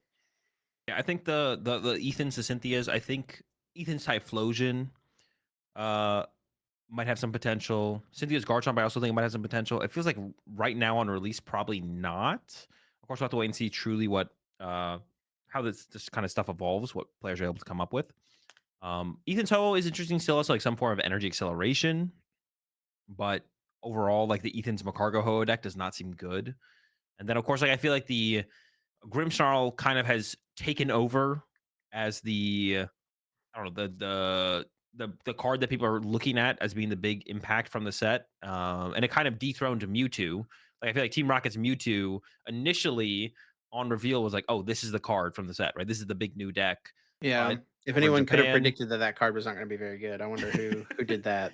but over in Japan, we've seen like no success from it. We saw Tord play it at a Champions League recently, but yeah, overall Mewtwo kind of looking like it's not going to be at least on release. I still have high hopes for it in the future. I still have hopes for it in the future because the Rockets supporter engine, whatever you want to call it, is just so powerful with the receiver and all that that I feel like at some point a Rockets deck will become good. Whether or not it's Mewtwo, I guess maybe that'll be remain to be seen. But I still have hopes for Mewtwo, maybe just not on release. I've got a idea for like an all one prize Rockets deck that I kind of want to try out with the Spite Ops, obviously. Like, I mean, Spite Ops kind of gets in there as an attacker. Yep. And like Porygon as well as like another attack option. All right, You get calm the down. R energy, and then Porygon Z is your draw engine, quote unquote. Discard two to draw one. Tronjan for that. What is is Mewtwo weak to dark? Yeah, it is. Oh my gosh, it's kind of chalked then for a little while because Grimmsnarl. Yeah, okay, Mewtwo is probably on release. I think there's no hope for Mewtwo. We're have to look to the future for Mewtwo for sure. But yeah, on release, that sounds like there's zero hope. I forgot it was weak to dark. But like I just said earlier about the turtle, Tortuga, every card has a 3-year lifespan in the standard format. So Yep. plenty of time for Mewtwo to make its way to the top. You're crazy for thinking Tortuga is going to be in a tier one deck at some point. That is not. If it could be in a tier, do you think it could be in a tier 2 deck? Is Probably tier 1? not, to be honest. Oh, jeez, man. And Probably it's 3 not. in its 3-year lifespan. I don't think so, dude. Maybe a tier three deck. What the heck? I have And that's higher like a hopes than that. maybe. I don't think it's going to be good, man, at all. Man, that sucks. Yeah. I was gonna say that with the I could I guess definitely on see top the of that, rocket stuff coming around. But the problem with the problem with all these owners Pokemon that we've gotten the last couple sets now is that it's very one of the things about cards and like you saying they have a 3-year life cycle is you hope for something to come out in the future that'll help it, right? Something comes out in the future that makes what's new. Like, for example, Toad Scroll EX comes out. Okay, this thing could hit hard. It's got a good ability, but there's not much going on. A couple sets later, Teal Mask Ogerpon EX. That's a big boost for the card, right? I think it's kind of unlikely that we're going to see anything happen that's like a big boost for like the Rockets engine because it is so dependent on being that, right? On sure. having the Rockets trainers. So like there's not going to be some new Pokemon that comes out that you can put in that deck because then you can't play any of the Rockets cards. Yeah. Well, for the Rockets specifically, it'd be like item cards that like help you thin out your deck. Because the problem with the deck is you have no onboard draw support. Unless you want to include something like Pheasantipede or Mew, but obviously you're not trying to bench that early game because you'll play it in the deck for late game. So that would be kind of the biggest thing. Would be maybe finding out the correct combination of cards so that maybe you can fit Mew or Pheasantipede in the deck. You just pray don't to not start it, and then you only put it down in the mid late game.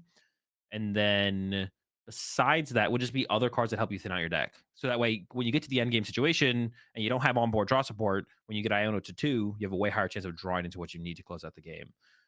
So those are like the two things that stand out to me. I'm more so thinking in terms of like metagame shifts though, because like obviously competing with Gardevoir and Dragapult right now, it's tough. Um, Gardevoir does rotate with next rotation. Dragapult's still around for another rotation though, or is it 2? Just one more, right?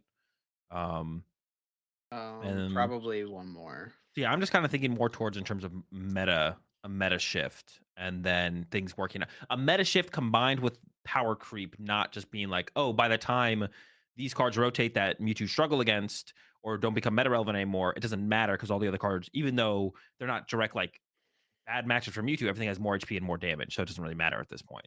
So I'm assuming that the power creep's not going to get too ridiculous. A year from now, 2 years from now, it could have its moment. What are you from the new set excited to get your hands on and try out? I mean, honestly, like everything. The Ethan's Typhlosion deck. I mean, Grimmsnarl I've already played a decent amount with, so not that. Mewtwo deck, Ethan's deck, Cynthia's, just like all the new cards in general. I'm always intrigued to try them out. The Ho-Oh Armor Rouge box seems really, really cool. There might be some potential there. That might be the most potential for the Ho-Oh ever in its lifetime is the car. But also, like, once Ogre Pawn rotates, I don't know, E-switch with Ho-Oh could be a thing in some decks, right? Like, we already see that's the way some people have abused Ogre Pawn. That wouldn't be a bad way to abuse the Ho-Oh, I guess. Especially if, like, Um, when Prism Energy comes out. yeah. So you could do some kind of E-switch Box. box type deck. So yeah, I mean, there's like a lot of cool cards. I think the power level of them is underwhelming compared to Gardevoir and Dragapult, and maybe even like Grimmsnarl. But Grimmsnarl has like a good partner with it in the Frostlass Monkey Dory combo. And like I said, I don't necessarily think that's a bad thing because if they're trying to maintain like a certain power level that is just like under Gardevoir and Dragapult, but once those cards either by metagame or by rotation start to shift out, then all of a sudden it's going to open up the floodgates for a bunch of cards that were like a tier below them in terms of power level. Like I said, Mega Pokemon are going to be the big indicator of that, though. I feel like if Mega Pokemon just dominate the format immediately on release, then that's probably not the case, and there's going to be like a lot of wasted potential in cards. They just never got the chance to see the light of day in terms of competitive viability. But yeah, honestly, all of it. A lot of it doesn't seem very good. Like Grimmsnarl seems like the only tier 1, tier 2 deck to come out of the set.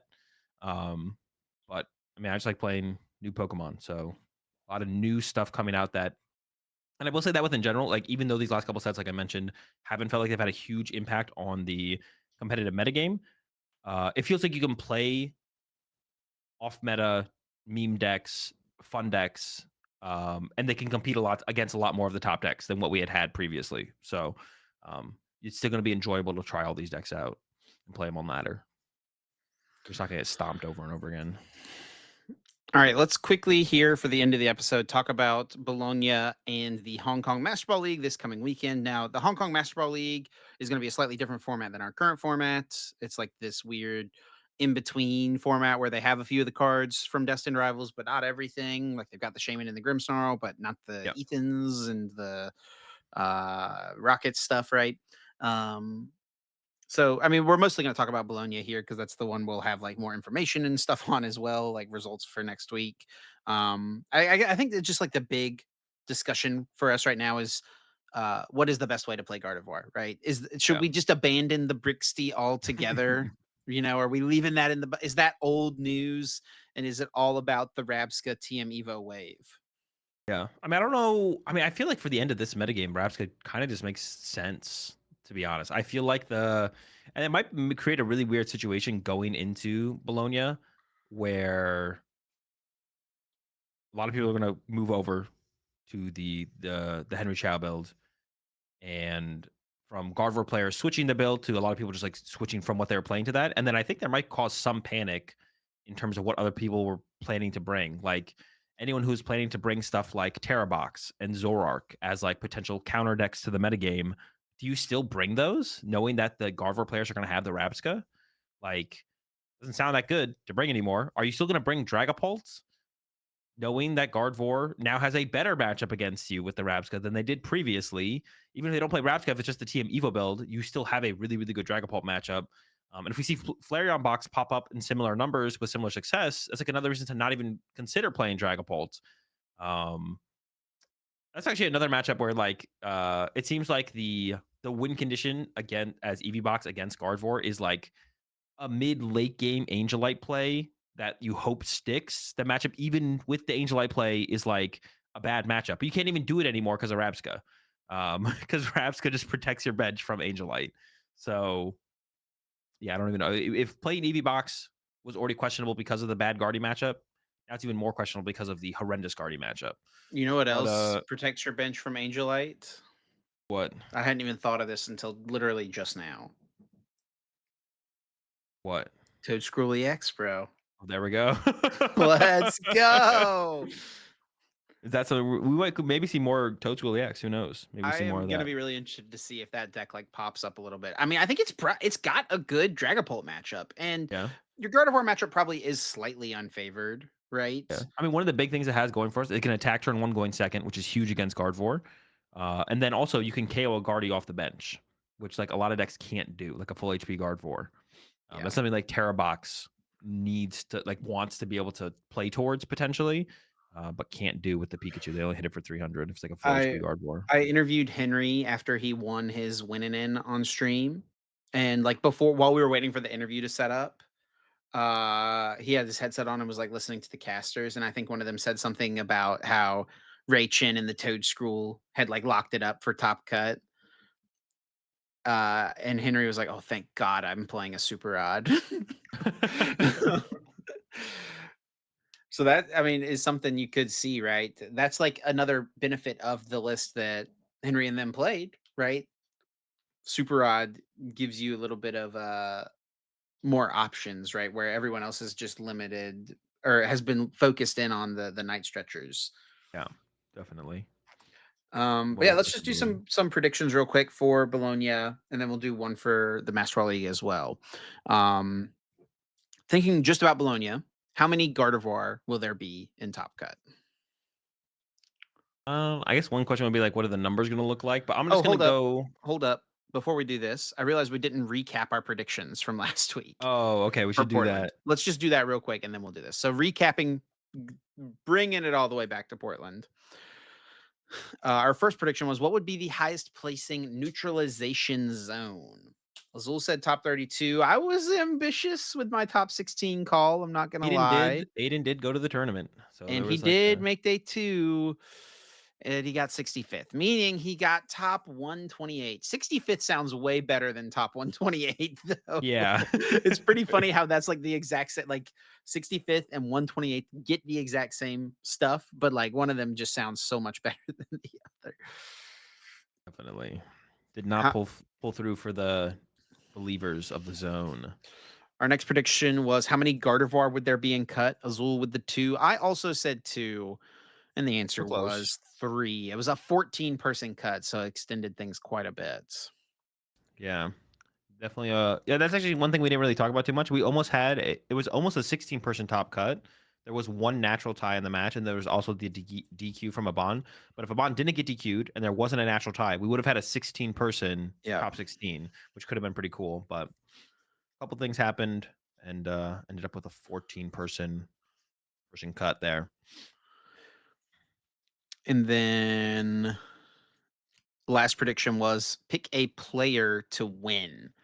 Azul went with the Grant Shin call. I went with Henry Chow, which that was a pretty good call. He got Good call. second, very close, as Michael Davidson did end up winning with the same 60 as Henry Chow. Yeah, unlucky this time around. Is this the first time not we've whiffed every prediction? Maybe not. It's probably happened before. Oh, I'm sure we're not very smart. All right. Well, let's go back to our predictions for this coming up weekend. How many Gardevoir in cut? It really depends on how big of a cut it's going to be. I'm going to be a little bit ambitious. I'm going to say 4. Ooh, 4 is a pretty bold call. I'm gonna go with 3 personally for this one. All right. Not bad. Not bad. Run it back with the same number from this past weekend. All right. The hot new deck, Toad Screw EX. What do you think the highest placing one is gonna be in Bologna? Is someone really gonna like pick it up with a week's notice and run it for this event? Most definitely. There will definitely be some players who play it. Will they? Yeah. How many will there be? Will they even make day 2? I think is definitely a reasonable question, but I'm going to go with a top 32 or the now let's get one of them in cut. Let's say a top 16. I'm predicting Ooh. to be a pretty big cut. That's why I'm predicting 4 Guardies. And with that, let's say a Toadstool makes the asymmetrical cut and ends up in top 16. I'll give it a top 32. I think that's a little bit more reasonable, but I honestly would be a big fan of seeing it go deeper than that for sure. And then last one, pick a player to make top cuts. So these ones are tricky for the special events because less of the top players go to them because there's less on the line. Still quite a few top players do show up to these because people just like playing Pokemon, even if there's no cash prizing to earn. And of course, the championship points are relevant for getting your world's invite, but a lot of the top players aren't as worried about getting championship points. Yep. So it's not something they're stressing about. Um, and honestly, I don't know who is fully going to this. I'm just gonna go with because he hasn't shown up to a tournament in a while, and I heard he was gonna go to Utrecht, but got sick. I'm gonna go with Tord. Ooh. on this one, which obviously isn't like a crazy pick, but I feel like he doesn't go to special events all the time. He goes to some of them, not all of them. Um, I feel like he definitely most often still goes. yeah, like I said, he didn't go to Utrecht, I think, because he got sick, but like he didn't go to Seville. I don't know what the other ones were this year, to be honest. But he showed up to all the regionals. I'm pretty sure he showed up to all the regionals in Europe. Yeah, I'm gonna go with Tord. We're gonna say Tord shows up, gets a top cut. Maybe he's been cooking something up as well. Let me see what happened in Bologna last year. Honestly, I That's actually a think good way to go for look about it, to be a honest. player to make top cut, defending the home region in Italy, someone who he's probably just gonna play Dragapult though. I was gonna pick Alberto Conti, but feeling not great about Dragapult for this one. You know what? I'm gonna go with you, Julius Brunfelt. All right, all right. Had a lot of really good tournament runs so far this year, and he did play Gardevoir and got top 16 in Utrecht. So let's go with Julius. Confident he's gonna go to the tournament. I mean, he went to Utrecht. All right. He He's gonna seems like make a his way. gamer to me. All right. See if he shows Yeah, he up. went to Utrecht and Sevilla. All right. So yeah. Well, let's lock it in. I don't see a result from. I think he was in Milwaukee as well, actually. I Oh, think he he went was to in an American. Milwaukee. Yeah. Yeah. He might just be on the grind, bro. You know, he's gonna be there. Trust. All right, come on, Julius, you got this. And then finally, pick a deck. This one will be for the Master Ball League, the Hong Kong Master Ball League. Let's pick a deck to win the Hong Kong Master Ball League. I already know. I'm gonna type in. Don't look at the doc. I already know what All you're gonna say. right. I'm gonna tap off it. I'm tapped off it. All right. I'm gonna lock in Grimmsnarl. Oh, what do you know? I feel we've had a couple events with it. It hasn't won anything yet. It's not. It doesn't seem like it's like the BDIF insane broken deck of the next format, but it seems like the top new deck. It hasn't won anything yet though. I'm gonna give it to the Marty's Grimmsnarl. That is I'm a what I believer. predicted you to choose. Wow. Um, you know, I mean, the fact that they do have the Grimmsnarl and it has been doing well, I mean, it makes me not want to pick Gardevoir for that reason. But I'm not going to pick the Grimmsnarl, I don't think. They've got Shaman, I do think. What And deck we've thrives with seen Shaman? a couple of results in Indonesia. There was a couple of these in the top 32, it looked like. I'm going with one of my favorite cards in the standard format, Charizard EX. Oh my gosh, that's no one's favorite card in the standard format, bro. It's such a boring card. Broken card. Charizard, let's get it. That's insane, Chip. Not very. I was actually thinking about this recently. Like, yeah, I played one tournament this year. And I played like a couple local events every once in a while, but it's like every time I go play IRL, it's like the first time I've played in a few months. And so like I'm always like knocking the rust off. I feel like I need to take the approach like a true Pokédad and just like pick a deck and that's Yeah, like my deck for the season. And I'll change it with the format, keep it updated, and just try to do as best as I can with that. That might be the approach I take from here on out. And honestly, that probably is the way. and maybe Charizard is my deck buddy, no matter how much Azul hates it. Does it rotate with next rotation? It does, right? We lose Charizard, or not quite yet. Yeah, in theory, yeah. No. Yeah, it is in the first block of Scarlet and Violet cards, yes. All right. Well, wait. Oh yeah, so we lose it. Yeah, it's in G block, right? Yeah. Yeah. So next EUIC in theory, like early next year. So Charizard's not the best pick for you. Then you got to pick something that doesn't rotate. I can stick with it Grimmsnarl. through a rotation. Come on Okay, now. sure. And then, but Grimmsnarl, that'll be around for a while. Just saying. I don't think Frostlass rotates. I'm not So locking in the Marnie's Grimmsnarl. all right, whatever you say. I'm gonna lock in my single prize Porygon Spidops deck. Very good. All right, Azul, I think that's it this week. You got anything else you want to say to the people before we get over to the bonus episode for our Spotify subscribers and YouTube channel members? No, appreciate the support as always, and then talk to y'all next week. Yep. If you enjoyed, be sure to leave us a like or review, rating, subscribe, comment. All those things help us out a bunch. Let us know you're enjoying the content, and it helps more people to find it as well. If you want to stay up to date with us, the best place to do it is over on Twitter. You can follow myself at Chip Ritchie, Azul at Azul_GG. And then you can also follow the podcast at Uncommon_Energy. Yeah. Catch you all next Wednesday, 7 a.m. Eastern.